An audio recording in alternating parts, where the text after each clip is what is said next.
Hi, my name's Sue Beach and I'm a qualified life coach, Reiki, EFT and also mindfulness practitioner, and I'm on a mission to help us all be much healthier, and one of the ways that I want to do that is encourage us to start taking charge of our own health. By doing that, we can create a healthier environment for ourselves, for our family, for our community, for our city, and even for our country.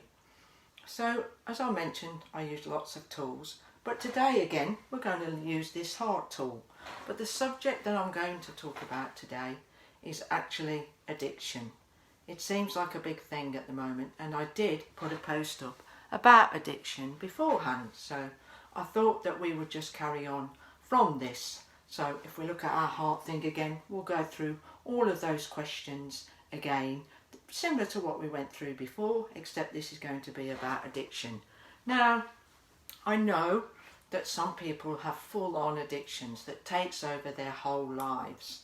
In that situation, you will be needing to take on professional help, but with the professional help and bringing in these other tools, working side by side, you can get a better result from doing that. I'm saying that because I actually do have a friend who's going through a serious addiction problem at the moment, and she is using these tools by the side of her professional things. But she's taken charge of her own health. She's decided that she wanted to make her own team up to help with her addiction, and she's using a lot of these tools as well as all the professional things that she's been able to access. So I'm going to be bringing in the two, those with full-on addictions and those of us that have things that we are somewhat addicted to, because there's something that we all have some addiction for, whether it's alcohol, whether it's drugs, whether it's shopping, or the big one that I'm talking about is food. So we all have something there, all right? So we could be talking about big full-on addictions or just these things that we really probably need to think about changing in our lives to be healthier, because that's important. The switch is important. Changing that in your head, not that I'm going to give up. I would say, let's give an example of one of mine, binge drinking. I was a bit concerned that I do binge drink. So I thought, how could I change that? If I just say to myself, I'm going to give up binge drinking, that's actually probably not going to work. But what I decided was the first thing that I said to you, I want to be healthier. I want to live a healthier life. So I asked myself, why do I want to live a healthier life? I want to live a healthier life because I want to do programs like this. I want to help other people. I want to do stuff with my family. That's why I want a healthier life. So by making that switch, I've now decided I want to be healthier. I want to live a healthier life, and I've given myself the reasons why I want to do that. Okay, so once I've got that in my head, I've changed that round already. So that then maybe when I want to think, well, if I'm binge drinking, is that making me feel much healthier? Most likely not, is it? So therefore, that won't stop me from doing things like that. So let's have a look at the board, shall we? So we'll start with our first thing, looking at humanity. Please note that it's the right way round today, guys, okay? Alright, so we'll look at humanity first, in this little corner here. So the first thing we're going to ask ourselves is, we'll look kind of at two things. We'll think about me with mentioning my binge drinking, and also maybe sugar, because sugar and white flour, big addictions, okay? So we'll think about those two things. So we come to humanity. So the first question I'm going to say to myself, is this harming me or is this helping me? So let's go to the drinking one for a minute. So straight away you think, well, no, it's harming you, isn't it? Some people might not answer that. They might say that, well, actually it's not harming me. It actually helps me. How do you think people might think like that? Yeah, they might be saying that to themselves because they could say things like, well, it relaxes me. I've had a busy day and I come home and have a few drinks and it helps me relax. It helps me be more fun at parties. Okay, what about the sugar one? Well, I kind of felt like I've had a full-on day and I need that sugar fix. Okay, so we're kind of telling ourselves that it is helping ourselves. But do you think it is? Really? So So we have to be quite honest with ourselves. We have to dig a little deeper. Think about it more long term. If I keep on drinking like that, what's it going to do to my organs? If I keep doing that, binge drinking particularly, how do I feel the next day? I might feel like I've got a headache, I'm sluggish, I've got no energy, I can't do the things I want to do. So it might be more of the long-term effects that I need to think of. Dig a little deeper into that one about why I think this addiction is helping me rather than hindering me. And I might have to figure out where that's coming from.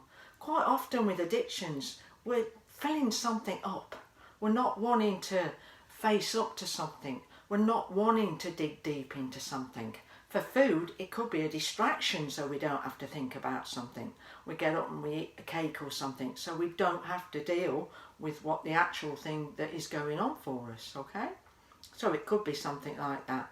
So asking ourselves this question, is this hurting me or is this good for me? So I've decided with the binge drinking, it's not really good for me. And all that sugar, because you get that sugar high, but what happens when you get the high? You're going to get a low, aren't you? So in the long run, again, sugar isn't good for me. Okay, so we've answered the first one, humanity. Now, instead of going across that way, let's go down this way this time. Let's look at collaboration and connection. For any addiction, you can't do it on your own. You really cannot do it by yourself. You are going to need help. So for those full-on ones, again, we're looking at GPs, rehab maybe, detox, psychotherapists, psychologists, anywhere we can get our professional help from, and then we're going to need some other kinds of help. Things like mindfulness. Mindfulness is excellent for addictions such as alcohol or food. Tapping, EFT, that's really good for food addictions actually. It's also a good one for cravings. Tapping a script for cravings is actually proven to be pretty good. You might need to join, I mentioned that Brightline thing, you might need to join a program like that. Weight Watchers, you know, looking for ways where we can get that collaboration and that help from, because we really cannot do this on our own. If it's something like I wanted to give up my binge drinking again, what else could I look at? I could look at my family. They could help me and support me. In fact, I'm really going to need their help and support. If it's the fact that I want to cut down on my sugar, it might mean that I've decided we can't have any chocolate or biscuits in the house. So I'm going to need their cooperation, their collaboration and support with that. If it's that I want to stop my binge drinking, I'll tell you some little ways that I thought about doing that. Was I started to buy low alcohol drinks. Okay, so that's a good start. You know, buy some low alcohol drinks. So I need to tell my friends that I'm doing that. So not just family, people that you're around, you need to let them know that you're going to be doing this and see if they can help you a bit. Maybe for the food one, that's always a bit harder, isn't it? Like going to social things. And so you need to tell your family and friends that you are cutting down on your sugar. Sorry? The life's on a weird angle. Oh, how do I... Well, it appears that we're on a weird angle, guys, and I'm not quite sure how we can deal with this. So I have my technical expert who's just going to come in and see if we can possibly change that. Else otherwise we'll just have to carry on it being at a weird angle. I'm very sorry. Yeah. Hang on, what's this? Nope, that doesn't fix anything. It disappeared. Okay, That's good. maybe we'll just have to carry on because I can't fix it by the looks of it. Sorry about that. Nah. Okay, sorry everybody. Sorry. We'll not be at a weird Sorry angle for next time. My technical expert is now leaving. And we'll try not to get the weird angle. By the third one we might have got it right. Let's get back to what we're talking about though, because this is quite important where we are about the connection and collaboration, because we do need to tell people that we're doing this. And with the food thing, you know, if we're going to parties or social gatherings, workplace is another one probably for food. You know, like maybe in the place that you work, when it's someone's birthday, they bring in a cake. So instead of saying, you know, you bring in the sugary cake, maybe we could bring in a cake Who could bring in the healthiest cake with the least sugar? Who could replace different ingredients with different things? So make it a bit of a competition, if you like, to make a different kind of cake. So we do need that collaboration. We do need people to help us, whatever we're doing, okay? So whether that's professional or whether that's our family and friends getting involved. You can't do it on your own. You really cannot. And you might want to build a team of people around you to support you through this. Like, you might need lots of different things, like I mentioned about the professional help, about my friend who's struggling with alcoholism. She's actually building a whole group of people around her to help her in various different parts.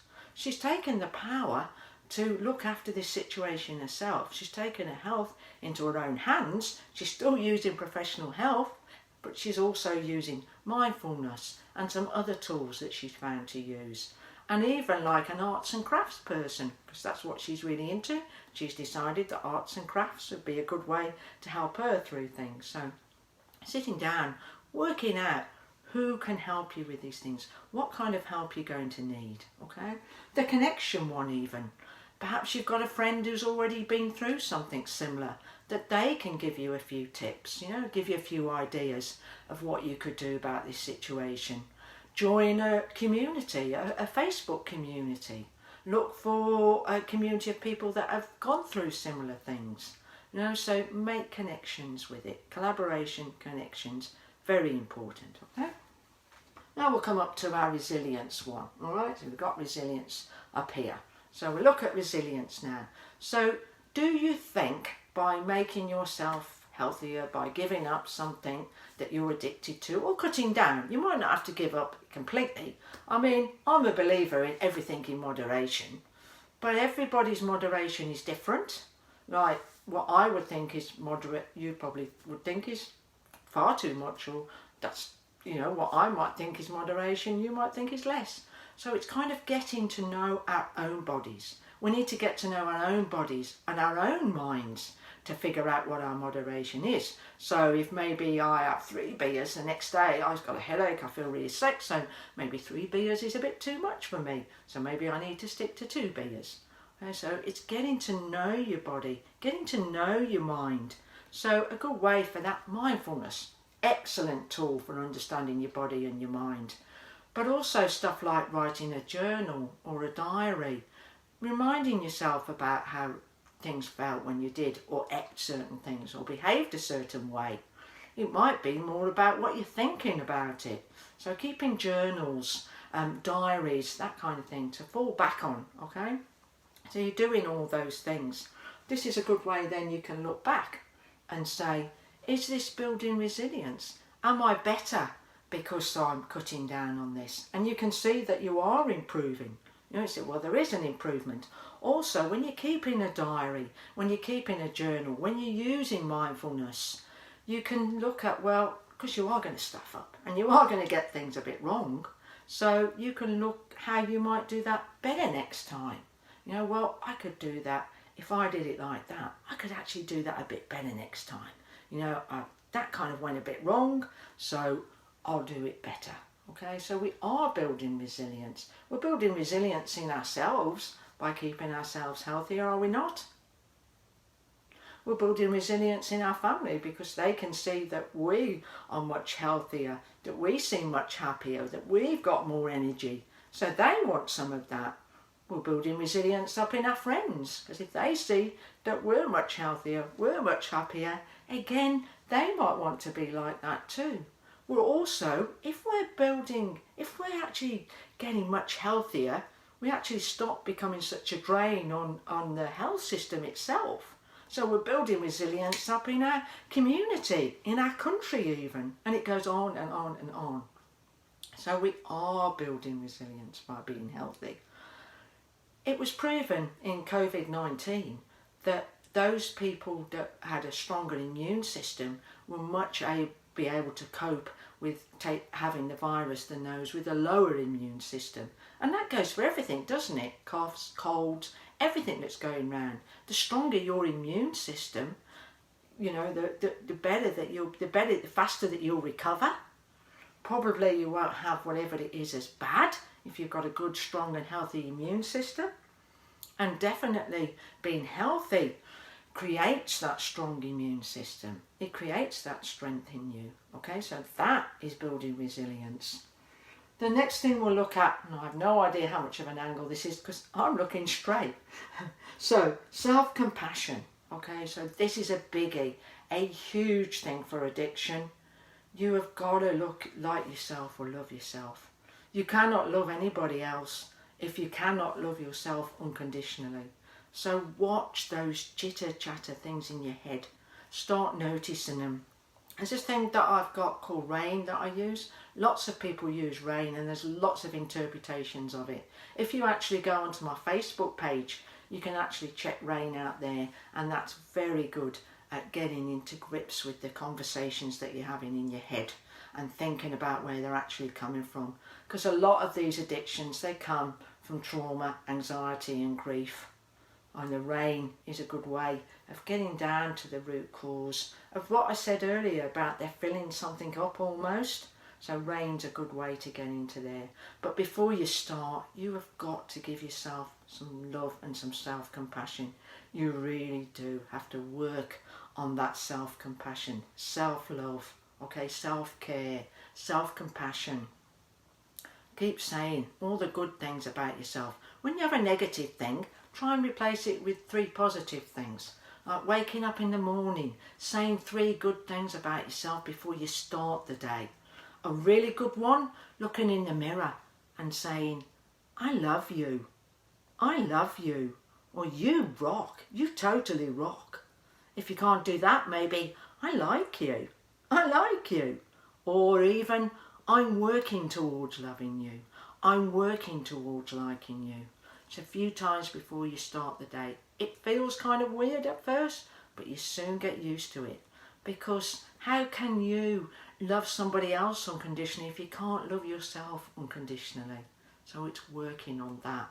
Knowing that you're not perfect, hopping back to humanity, because nobody is perfect. We all have flaws. We've all got things going on. We're nearly all addicted to something or other. So that brings us to being non-judgmental. Non-judgmental on ourselves for whatever these addictions are, for whatever's going on in our head. Be non-judgmental about it. And that makes us be non-judgmental to others. Once we start doing it to ourselves and notice these conversations that we're having to ourselves, we stop doing that in others as well. Stop comparing ourselves, because we're all very different. No, that's a big thing. Stop comparing yourself to somebody else. Cut yourself some slack, all right? We are all trying to do our best here, all of us, okay? So self-compassion, really important. So what we've kind of done now, going through those things once again, is we've decided what it is we want to change. We figured out why we wanted to change it. I said I wanted to stop binge drinking, cut down on my sugar. Why did I want to do it? Because I want to be better for my family. I want to have more energy. I want to be selling programs like this to people. I want to be helping people. The next thing we looked at, who are we going to need to help us with this? Okay, so I looked at things like doing mindfulness, a health coach, whether we need professional help, getting our families involved, what communities we can belong to. The next thing we looked at is how we're going to be doing that. And this is where the resilience and self-compassion come in. So looking at ourselves, taking care of ourselves, liking ourselves, loving ourselves, cutting ourselves some slack, okay, taking care of ourselves, all self-compassion, being non-judgmental, watching the chitter-chatter in our heads, mindfulness, awesome one for that. EFT and tapping, by the way, excellent one for food and cravings, which I might have mentioned earlier. The building of the resilience. So each time that it doesn't quite work, how could we do that differently? How could we do it better? Each time we'll be moving along with that. Okay, so those are the hows. Anyway, I hope that helped you somewhat with addictions, helping you thinking about them slightly different. Now, please like, share, message me, inquire about one of my programs if you want to. Get on the Facebook page, have a look for the RAIN thing. Let me know if there's anything I can do to help you. I am looking at running some programs in the workplace, by the way, with similar type things to this. So if you think somebody in your workplace might be interested in this program, or you yourself may want us to contact your workplace, please just let me know. Message me, contact me. You can message me on Facebook, you can ring me, but just let me know if there's anything I can do to help you. Anyway, I'll let you get on with your day. Have a good day, everybody, and I'm sorry about the angle. Bye.